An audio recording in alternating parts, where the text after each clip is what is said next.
As was said on Sunday, there are several questions that remain unanswered for us. What is it that makes you get up in the morning? What is this Tao, Dharma, will of God, purpose of life? What is it when it's neither a wave or a particle? And now, in this place where we find ourselves, where stillness, the stillness of being ever present, and the movement of life meet to cancel one another out and produce that which we now can say is a covenant that we've made, an oath that's now present in our life, unformed, but always there. There's that story about the Sayyid, the direct descendant of the Prophet Muhammad.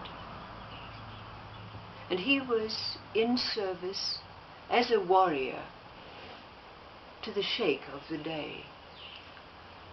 He was on the battleground, and he had his sword at the throat of the enemy. But just as he was about to plunge the saber into the man's jugular vein, the enemy spat in his face. The Sayyid stopped for an instant and then laid down his sword. The enemy said, "You had me at advantage. You could have killed me. Why did you not slay me?" The Sayyid said, "I've made an oath to serve only Allah.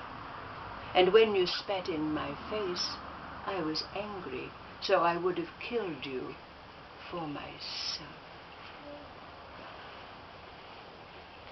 Then there's two arch enemies who met on a field in Xinjiang province. And as soon as they met, blood started to flow. They were both very adept at the art of swordsmanship. So they slashed at one another until finally one of them, bloodied and mortally wounded, fell to the ground. A large group of onlookers had gathered around. But after an instant,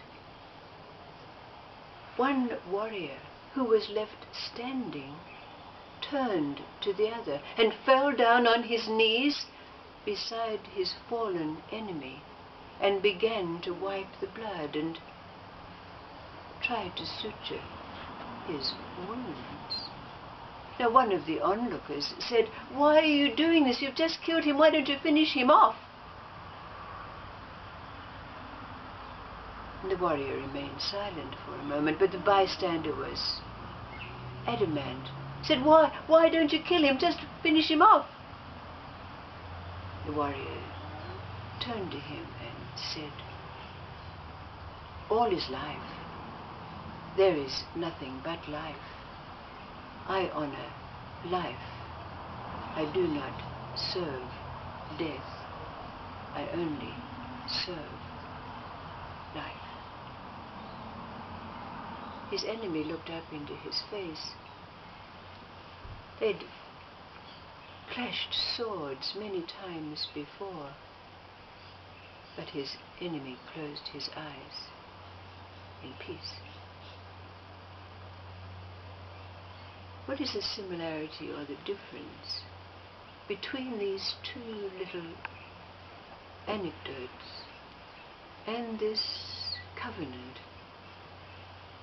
this oath, that we find ourselves tacitly living at every moment, being in that place where we're ever present because there's nowhere else for us to be? And the movement of life in all its forms, linear, vertical, horizontal, spiral, continuous, constant, and eternal movement. What is this oath? But if we look at these two stories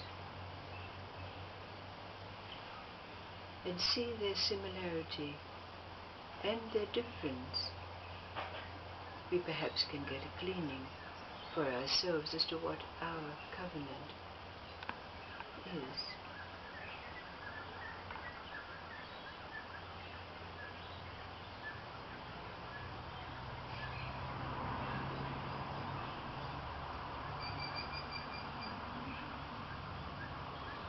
What do they evoke in you?